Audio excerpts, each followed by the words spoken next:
نہ ہی تم میں سے کوئی کسی دوسرے کی غیبت کرے۔ اب غیبت کیا ہے؟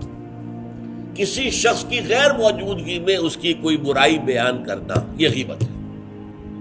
یہ ہے اس کی ٹیکنیکل ڈیفینیشن۔ لیکن یہاں بھی جان لیجئے ہر غیبت غلط نہیں ہے۔ بس اوقات ایسا ہوتا ہے کہ آپ کا کوئی بھائی ہے، وہ کہیں رشتہ کرنا چاہ رہا ہے اور وہاں کے بارے میں آپ کے پاس کوئی معلومات ہے ایسی جو اس بیچارے کے علم میں نہیں ہے، اور آپ اسے بتاتے ہیں کہ بھائی وہاں یہ معاملہ ہے، ذرا سوچ لو، تو اس میں در حقیقت غیبت نہیں ہے، بلکہ یہ اپنے اس بھائی کو کسی برائی سے بچانے کی کوشش ہے۔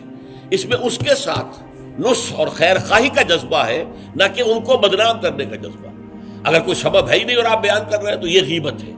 لیکن اگر معاملہ اس طرح کا ہے تو ظاہر بات ہے اسی طریقے سے کوئی کسی قوم کے رہنما ہیں اور بڑی شخصیتیں ہیں، اب ان کے بارے میں یہ ہے کہ پبلک میں اگر آپ کو ان پر تنقید کرنی پڑے تو اس کے اندر بھی دیکھا جائے گا کہ وہاں اس کا ہونا ضروری نہیں ہے۔ وہ تنقید جو ہے آپ ملک اور قوم کی مصلحت میں کر رہے ہیں۔